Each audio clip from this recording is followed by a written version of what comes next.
We are on our way down to John Segado's gym, Synergy Gym, which is located downtown. The best locations where a lot of fighters show up on Friday nights. It's called Fight Night because you have gentlemen coming from all different gyms to get that type of physical training, that contact that they need to prepare themselves for fights. So you get guys who are kickboxers, MMA fighters, you get jiu-jitsu players, and everyone comes down and they get together as one big team. And John runs a good system, a good session where he actually alternates everyone. Everyone starts off from stand-up all the way through, from boxing to kickboxing, full MMA, takedowns, submissions. A lot of fun. You're gonna get a lot of diversity of fighters here. It's great for the fighters when they're preparing themselves for their fights. They want to be part of what Golden MMA Management is about.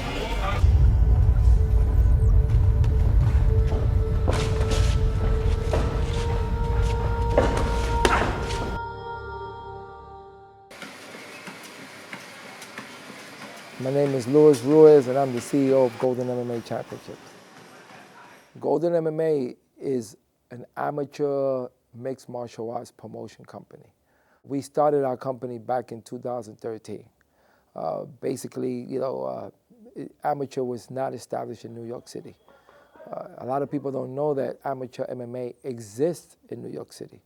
In 2013, there was a big amateur league that came into New York, and they actually had their first event at the Hammerstein Ballroom, which actually made us raise our eyebrows and realize, how did these guys come into New York and really promote the event? And that's when we decided to do our homework and research on the legal aspect of it. And I was really excited about it due to the fact that I thought about this, when is this ever gonna come into New York, where a lot of people don't understand that professional MMA is not in the state of New York, but the amateur, the New York State Athletic Commission in New York State actually does not govern the amateur MMA actually events, and that was a great thing. Once we knew about amateur being able to be promoted in New York City, we were ecstatic and actually overthrilled with the fact that we could create our company now. I grew up in the South Bronx, the boogie down Bronx, like a lot of people knows. Growing up in the South Bronx, it was tough. You're talking about the 70s.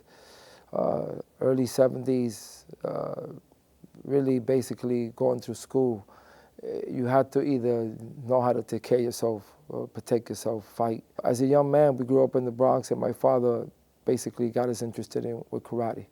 And that's how I started this whole journey. It was with basic Taekwondo.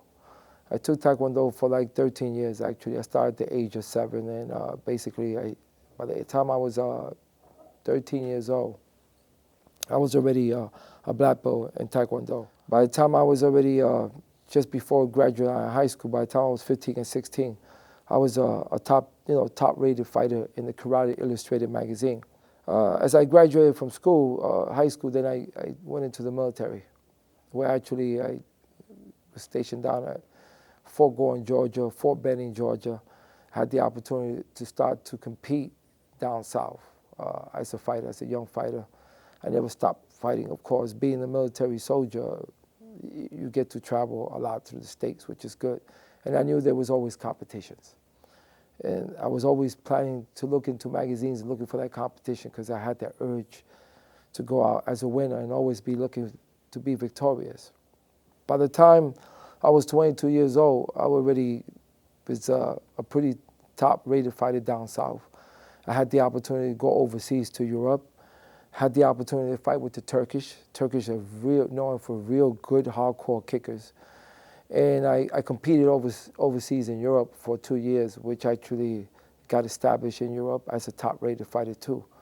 So it seemed like everywhere I went, of course, with having the background and the experience and competing in New York, which at that time was a really highly, it always is anyway, you're the top competitors come out of New York City and come out of different other states. And being a New York resident individual, I competed just about with so many good fighters at it. By the time I was down south and overseas in Europe, my skills were pretty much concrete, and I was a great kicker. After my tour in the military, I came back to New York, where I picked up on my competition. Being back at 26 years old, I basically wanted to compete more, and I didn't waste no time. We got right back in and started to look at the main top promoters in New York. This is where I started to meet Lou Neglia, which actually I got to see Lou Neglia when I was 17 years old in Madison Square Garden fight. Never thinking that I'd probably have this guy as my promoter years down the road. Actually, that's what it all came to. A couple of years down the road in my life, I got to meet Lou Neglia in his later years as a promoter of MMA and kickboxing. He is the East Coast promoter in New York City for MMA and some of the Muay Thai fights and the K1 fights now. Now he got me, right into the competition, and I started fighting, and gave me an opportunity to fight for a couple pro, world championships. Actually, I worked my way up fighting some of the top-rated fighters in New York, and started beating some of the guys. Established myself very quickly, and between the year of '93 to '96, '97, I already had 3 different opportunities to fight for world titles, where I actually was able to be successful and win those titles. And I continued to fight into my late 30s, early 40s, because meeting all kind of fighters in New York who actually wanted to go up against me, and not understanding that as a pro fighter, I took my game very serious. His professional record, 25 victories with 3 defeats. Ladies and gentlemen, from the Bronx, New York, presenting Ruiz, Bad Boy Ruiz. Fancy stuff. Absolutely. A little slower. Absolutely. What would it be Tony's advantage? You gotta set it up. Dead Pepper's knives, you know what I mean? Well, he's trying, of course, of course. Full jab, here comes spinning kick. He's going to do a spinning kick himself. Here it goes. Nope. Punching out of the clinch.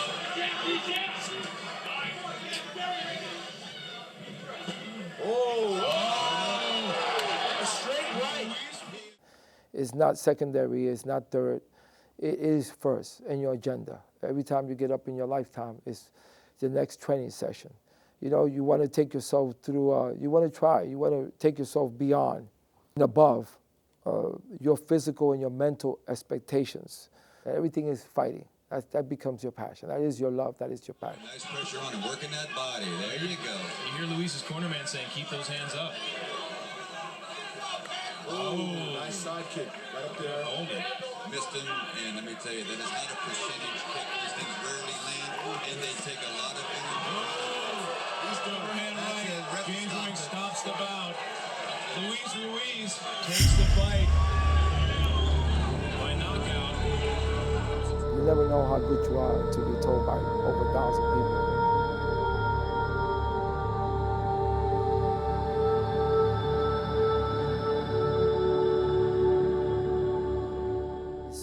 One of my biggest goals is to get some of our fighters, as a manager, is to get our fighters to the most ultimate league in fighting. The only way you're going to get to a place as the ultimate fighting league, which is the UFC, is really having a good manager behind you. Someone who understands actually the logistics of the fight game, has to know really how to walk their amateur fighters from amateur to professional and get the best deals and be able to actually get them up there. So basically, having these trainers understand, having the fighters basically understand that it's not just your training coaches. Your training coaches might be there for you to actually get you prepared for fights, but they also have to understand the industry of fighting.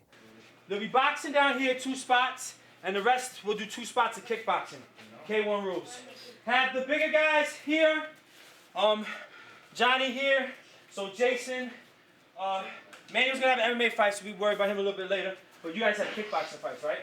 If they do not have no understanding how this industry works, from the legal aspects as a manager, that's why you can't have a trainer being a manager and a manager being a trainer, It's good to be having some insights and understanding of it, but basically he has to know the logistics, which is the legal aspect, managing, negotiating, understanding what's the best thing for you as an amateur fighter to get from amateur to pro and get you to one of the most highest leagues, which is the UFC. What is the UFC? A lot of people don't understand what the UFC is all about. I'll tell you what the UFC is. It's the Ultimate Fighting Championship. The UFC is just like the NFL or the NBA. Just like you see those two leagues, that's what the UFC is for MMA fighters. The fighter's ultimate goal is to get there. And once you get there to the UFC, then you're looking at a big sponsorship. Not only that, but you're doing big endorsements where some of these fighters are not only making an income throughout the year, and you want to hold that belt. And once you get there and you want to be a champion in the UFC, you also could be able to get those endorsements and sponsorship that you want, because ultimately, besides an income with the UFC, you'll be able to make a lot more money actually with the endorsements and the sponsor.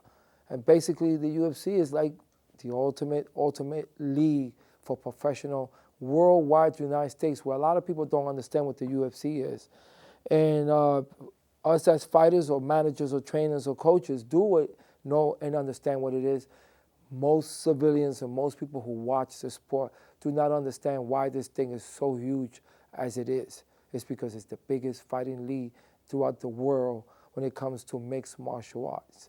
If the guys have that killer instinct, they're hungry, you could tell that they want to be out there doing one thing, which is knocking guys out, hurting them, destroying them. Basically, it's very difficult. The only reason we say it's difficult because when fighters are basically trained by specific trainers and coaches, those coaches, that's their leeway. That is their opening for them to get into these big venues. In this practice, allow it to be a sharpening session rather than an injury-based one. Amen?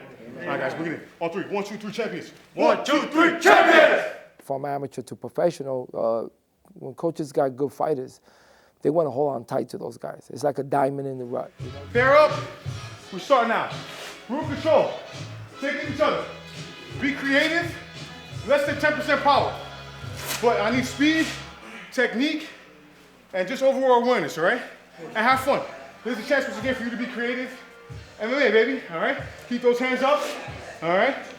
And breathe. Don't forget to breathe. So pair up real quick. In 30 seconds, we'll start. You know, you got a diamond, you don't want to lose that diamond. That diamond's worth a lot of money. And so that's why when I created Golden MMA Management Company, our contract in our company basically is helping get those fighters on other shows in New York, anywhere from 4 to 6 events a year, and basically having those fighters also travel outside, only for the fighters that basically really are hungry, who really want to become professional. We're not talking about guys who just want to, you know, take a stroll in the park. This is not about taking a stroll in the park. If you're coming on board, think about going to military training. Think about going on to Navy SEAL training.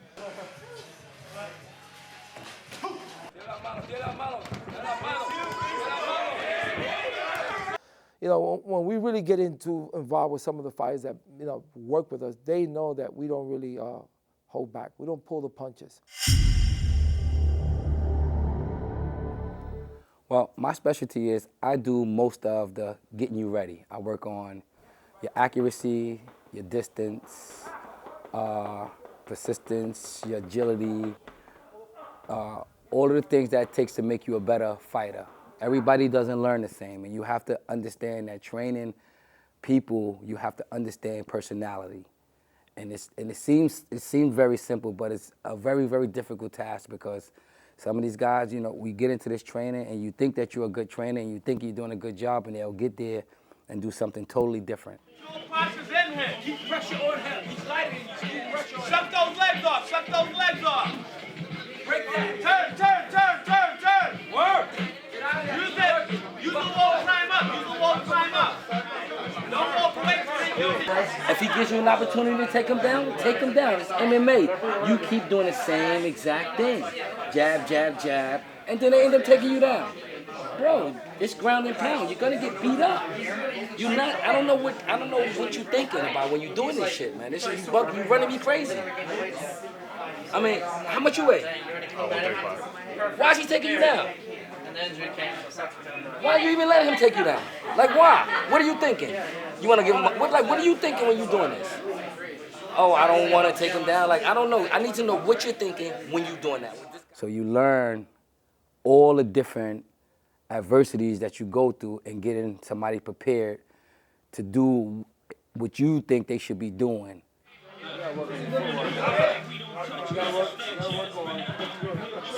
Footwork. You let these guys walk right in like a punch in your face. You know, you never think to put your hand in your face. You like to get punched in the face? You guys back straight up. You got to get punched in the face. You don't look at your guy. You don't do anything to get your guy. You don't change the angle. You're not thinking of doing none of that. This is what you guys gotta do while y'all here. You gotta practice. Y'all don't practice. Y'all just fighting. That shit ain't never gonna work. You ain't gonna learn. You gotta practice something. And it's unbelievable how hard it is to get these kids to do these things the right way. In order for an amateur fighter to get to that next level, he has to have 3 things before he even put gloves on. You have to have passion, discipline, and you willing to train. You have to have those 3 things. If I see fighters that, without me, go into a gym, prepare themselves, do their own running, and I don't have to constantly be on their backs about things, those are the guys you kind of see the potential in. Those are the guys that is not ducking the next opponent because of what somebody else said to him, or said about him, or what he's seen he do. You know, how we tell somebody's ready to be a pro is they're not afraid of a challenge. They want the guy that's the best. Because the only way to get to the top, you have to beat the guys that's the best. And the ones that want to pick their fights, duck their fights, you know, or make excuses of why they don't want to fight in a certain state because of what they heard, you know, those are the ones you kind of like realize they really don't want this. They just want to be a part of something that's cool. You know, a bunch of guys that know how to fight, and you want to say, I know how to do MMA. But it doesn't work like that. You know, to get to that next level, out of 100 guys, you may get 3 good amateurs with potentials. You may get 2 of those 3 that may make it to the UFC. Because some of them understand the passion and the dream. Some of them do it because they want to be a part of something. So it's very hard to say which one, but you can tell because he's the one that's going to be winning. And when those guys lose, they lose to a guy that's better than them. So it doesn't make them less of a fighter. It just makes that night, that guy happened to be a better fighter. So having a loss on your record doesn't determine where you're going to go, or if you're going to be a pro, or if you're going to be a professional, or maybe one day a champion. Because when you get in there and you have the passion, the love, the desire to win, and willing to do all the things it takes to get there, those are the guys that we pick out to most likely make it to the big show. Some of these guys, they build their records for the purpose of putting their fighters in a position to go pro. A lot of these fighters that's 5-3, you know, they premature. They haven't had a lot of amateur fights. They pretty much, again, want to be a part of something, you know, and they think they're ready. So, you know, some of these promoters, I hate to say it, they use a lot of these kids for opponents. So you can't really determine the record because some of these guys just fight for a promoter's show. Win or lose, he's not going in with no intentions on winning. He's just an opponent. Some kids understand that, some kids don't. So it's the record doesn't determine anything because, again, you know, with boxing, with MMA, with all this stuff, there's some politics involved, you know, and what happens is the more wins you have, as an amateur, it doesn't matter, but it's when you go into a pro, when you go to the pro levels, what happens is it helps increase your pay because you have no losses. It makes you look good for a good opponent that they may have. So that the record doesn't determine because some of those guys that got 5 wins and 4 losses. They still got 9 fights. So the experience is what they're getting out of that. Some of them learn from their mistakes and come back even better fighter. Some of them just pretty much like I said, they come in there, they just want to be opponents. They want to be a part of an organization that has a whole lot of people involved, and they want to be a part of something, and that's fine too. But the record doesn't matter. Choosing fighters, you know, basically the way we choose our fighters, it's mostly we see skillful fighters in different events. The way we go about choosing our fighters is if we go to different shows in New York City and we see guys that have the passion. You can always tell when a fighter has a passion in fighting. Just like everybody else, especially young minority adolescents, I had a hard time figuring out where my life was supposed to go. And one of those reasons I had a hard time was because I had a good structure at home, but structure doesn't always work for you in certain settings. Sometimes you need something a little bit hard to structure you, so you need to do something right to get what you want done right. There's always a way to figure out, to touch, to try and go grab your dream. Y'all just have to go out there and look for it.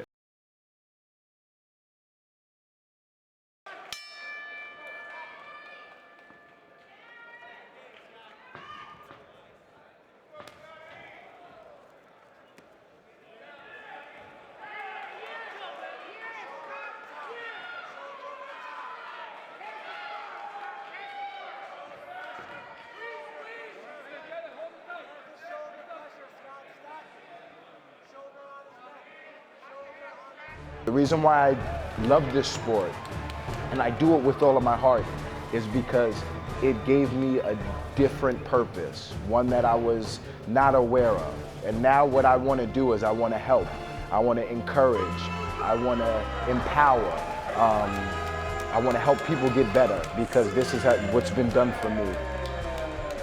This sport allowed me to be different because I have to give 130%. Every single time. There is no ifs, ands, or buts about it. So just let y'all know there is hope out there for everybody. All right? Bye. I'm not like a very cocky person. But I don't like thinking that there's anybody else out there that's better than me.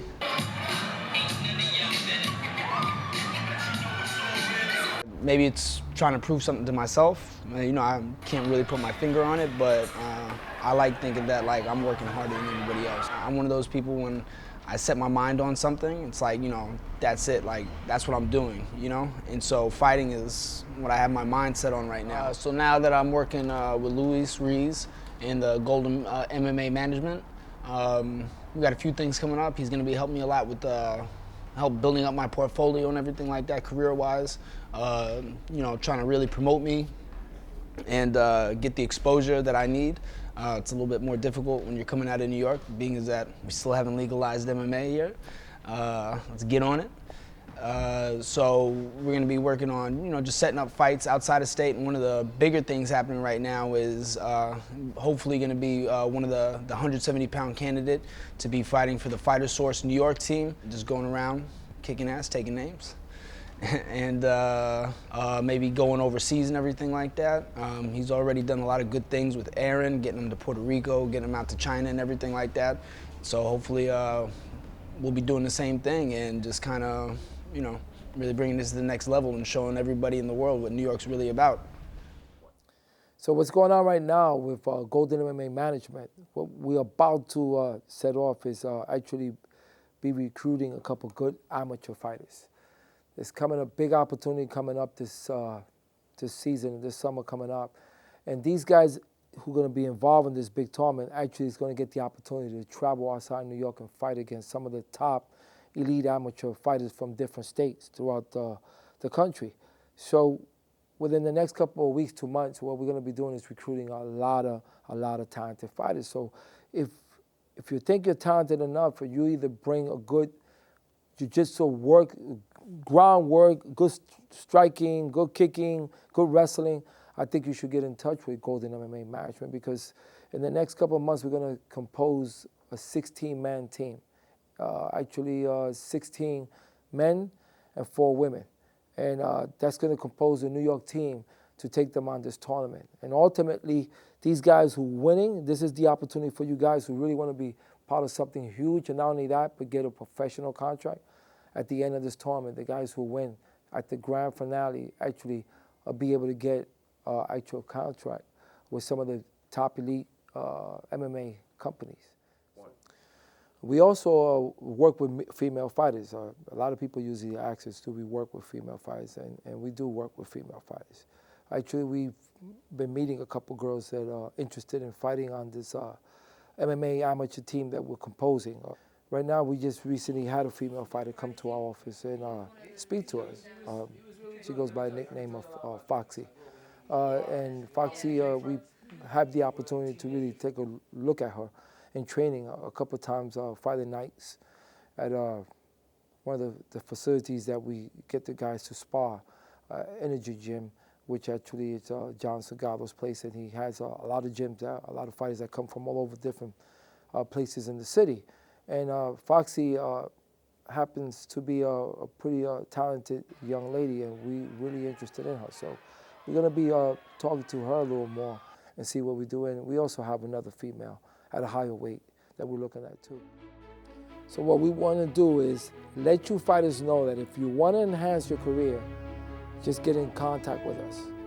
You can find us on Facebook on the Golden MMA Championships, or you can find us on Instagram on the GMMA Fights. That's only for those serious fighters who really want someone to manage their career, get you 4 to 6 fights a year, and negotiate all the types of fighting deals and opportunities that we can bring to you guys. That's what we want you to do. So hopefully you can find us, locate us, don't waste time. Bam. Go hard or go home. Let's go! That's how we doing this.